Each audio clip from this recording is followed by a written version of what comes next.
remarks, and then we'll go to questions. Yep. Just a couple things. One is just a recap from Saturday's game. We, defensively, I thought we did a lot of really good stuff defensively. Miami came in one of the best in the country at not turning it over. We forced them to a lot of turnovers. Wong, it was his first game since the first game of the season when that he wasn't double digits. I thought we did some good stuff defensively. We just left so many points on the board. I mean, even if we just score half the free throws and half our layups, we probably, are right there to win the game. So, it's been a common theme for us this year, unfortunately, has just been the amount of the droughts that we go. And I've said this before, us offensively, look, there's going to be games throughout the year where you don't play well offensively. Our issue has been every single game. We've just had a long spell of a drought offensively, which has really affected us on, winning certain games. For the most part, our defense has, as always, as you guys know, in my 6 years here, we've been pretty good defensively, but in this league, you've got to score.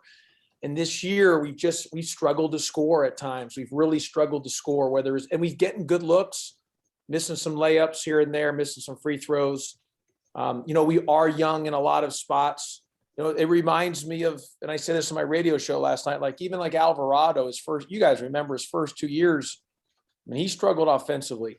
And then it really wasn't until the ACC play of his junior year and obviously his senior year. And heck, now he's a starting point guard in the NBA. I mean, it just takes time. If we're going to develop, and we're going to pride ourselves on the program that develops, when you're in development, dealing with development, it takes time. And so we've just struggled to score this year and having those droughts. And obviously, part of that scoring issue is losing Bubba Parham. I mean, not having Bubba this year. Look, having Bubba wouldn't make us the number one team in America, but it would have made us. We would have had a few more wins and a different record right now, just based on his ability to score and shoot it, knowing our system, and that was it was a big loss for us not to have him play this year for us. So, you lose Alvarado, you lose Moses Wright, and then you lose a guy like a Parham, and that's a lot to lose. It's a lot. And obviously, going into October, I did not know we were not going to have Parham, that's just part of being good throughout the ACC. You got to get a little lucky with staying healthy as well too, and that obviously, unfortunately, we have not been lucky in staying healthy this year. Obviously, with Parham out, we've missed a lot of games with Howard. So we've obviously had the COVID pause, as has everybody else. And then we also had a bad stretch of the case where we got the flu. So it's just been one of those years. We turn our attention to Wednesday, tomorrow night versus Virginia Tech. I think Virginia Tech is really good. They are better than their record. I think Mike Young is one of the best coaches in the country. Their teams are so well coached and fundamentally sound on both sides of the ball. I was sitting next to Coach Young. We were both recruiting a kid this fall, and we were both in Orlando at a gym. And I told Coach Young, I said, I think your team's got a really good shot at winning the ACC the regular season this year. That's how good I think they are, or even before the season started. And he agreed. I mean, he knew they were really good. I just think, obviously and I actually told Coach Young this right before even, he coached a game. I said, what's amazing about this league and how great the league is, you can play well and be good and still lose games. And that's happened to them. I mean, they're a really good basketball team that's had some tough, close losses. And, you're talking a bounce here and a bounce there. I mean, they just had a couple really tough games that could have gone either direction. And that's just the power of the ACC. So, even though they are so much better than their record, they are just a dynamite offensive team. I think they're really good defensively. And like I said, they're really well coached. And the way they shot the ball on Saturday, goodness gracious. I mean, they were just at such a high level. So I think they're the second best 3-point shooting team in America. We are a good 3-point defensive team. So, you know, both teams do well in their certain areas, but we'll have to play darn near perfect if we want to get a chance to win the game on tomorrow night. Okay, use the raise hand function in the chat and we'll get started with questions. And first to Rod McKenzie. Go ahead, Rod. Hey, Josh, you talked about development of the younger players. You've had guys step up, one game it's Coleman, another game it might be Miles Kelly, Smith, another game. I guess the goal is to get all of them playing that well on a consistent basis. Yeah, Rod, I mean, part of freshmen, part of young guys, it just takes time. There's, and that's probably, as I talk about the scoring droughts with our team, our team has gotten better. We've improved but we've had a lot of individual performances where the individuals, maybe we still have some inconsistencies with play throughout some of our individuals. And that's just, we got to get that to where we're getting more consistent with each individual, but our team has improved, which is a good sign. It's just, as you say, we're kind of a couple guys, one game, another game, it's another couple guys. We just got to get everyone hitting on all cylinders on a long stretch of games. And hopefully, we can start on that on Wednesday. Kelly Quinlan, go ahead, Kelly.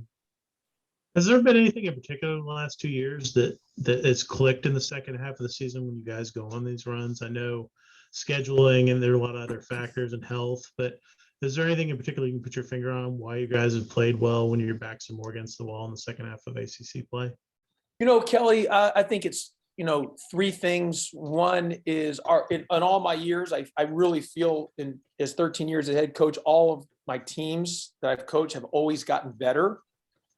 I don't know why. I mean, I've tried everything. We don't start out well, and this is even in the non-conference. And I know that's trust me, I want to start out. We got to start better. And we did. You know what, Kelly? We did start better this year. We were 5-1.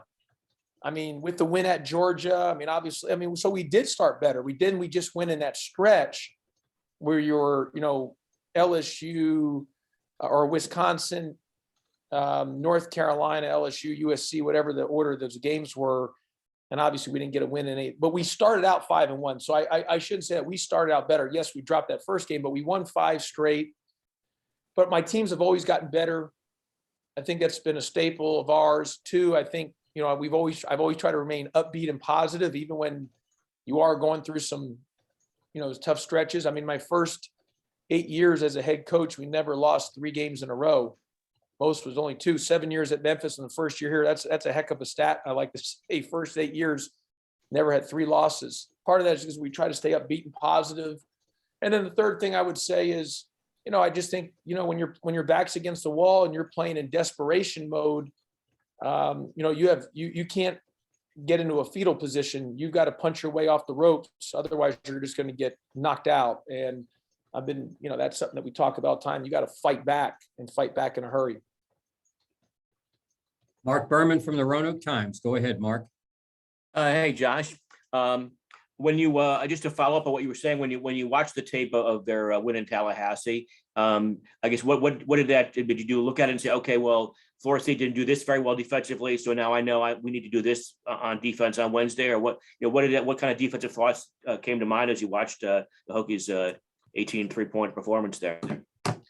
Well, I'm gonna have to get on the floor and try to go 6 and secretly, try to deny Couture a shot or some of those other guys when the refs aren't looking when they're in front of our bench, because the way they shot the ball, it wasn't as much as, we all know how good Florida State is defensively, and their program is just, they were just on, it was unbelievable. And, Couture, Mark, missed his first 2 threes, and then he hit like 9 straight. And then the kid came off the bench. Is it Padula? Padula, yeah. Mispronounce his name. He was just as on fire. And those guys were just really good. And then, Mark, I think Aluma's a stud, and Mutz is a stud. And then you got Allen, who can really, I mean, they're just, everyone they have in the game can shoot the ball. They can stretch it and they run great action. So I don't think it was anything that Florida State didn't do. I just think Virginia Tech's a good basketball team. And I just think they're better than their record. They are better. I'm telling you, I sat there next to Coach Young. I told him in Orlando, I think their team's good enough to win the regular season ACC championship. I mean, they're really good. They're better than their record. I know that. Everybody in the league knows that.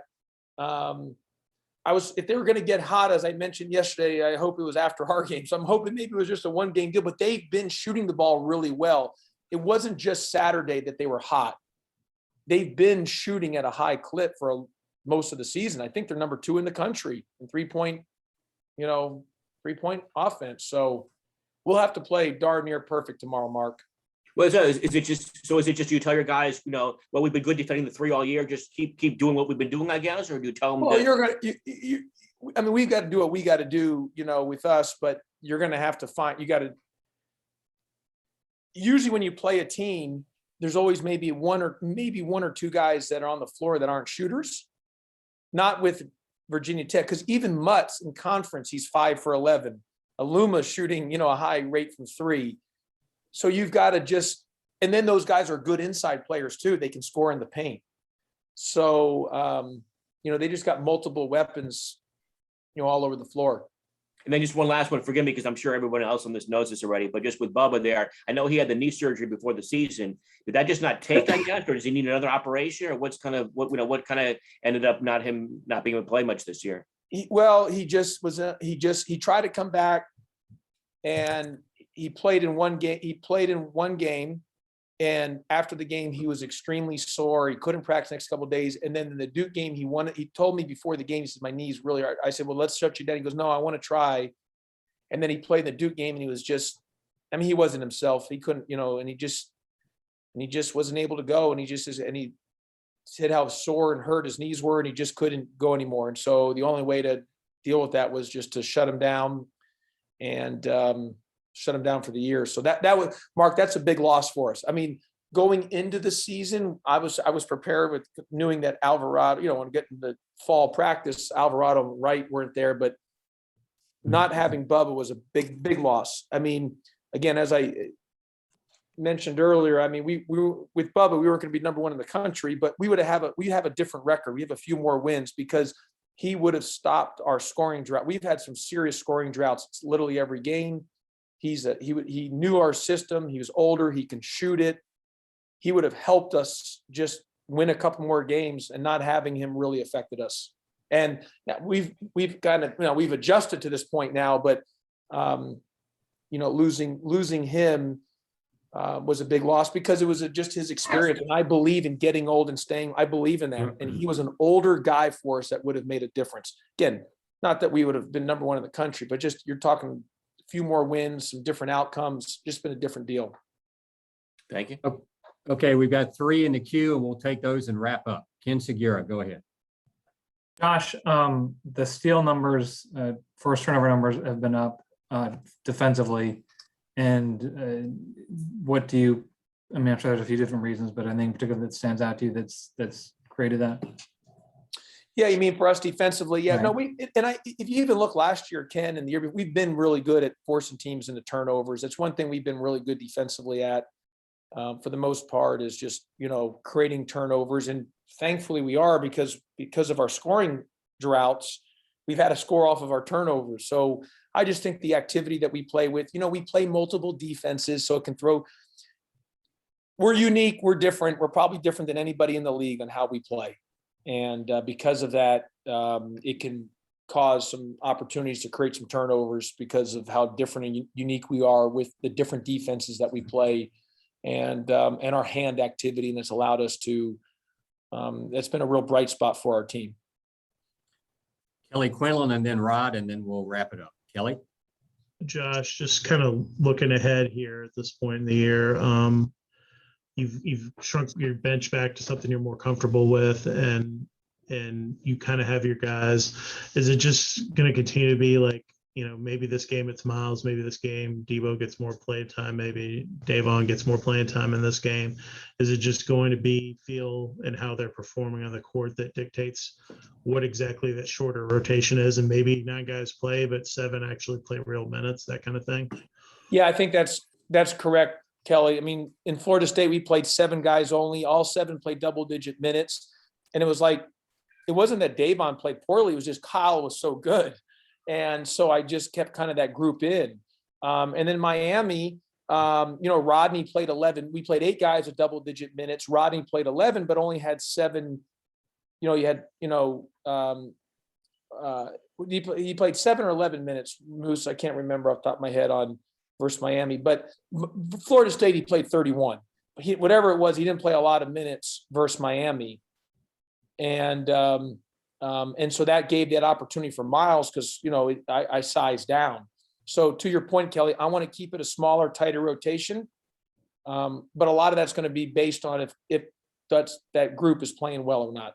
And we're scoring and we're defending and doing the things that we need to do to give us the best chance to win. And just for the record, he played 11 against Miami. 11. So we had 8 people in double-digit minutes that game. Yeah. Rod McKenzie, and then we'll wrap it up. Josh, is this a game where you'll feel comfortable going maybe with the smaller unit?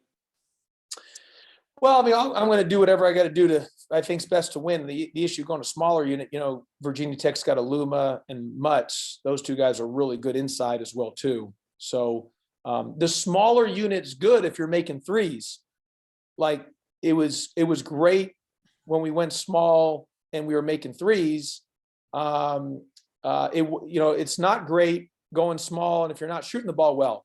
In Miami, when we went small in the second half, it was good because we were scoring, but small doesn't help if you're not scoring. So that's kind of the trade-off. So you got to be able to score if you're going small. Very good. Thank you a lot. Thank you a lot, Coach. Appreciate the time. Okay, thanks everybody. We'll see you tomorrow night. Josh.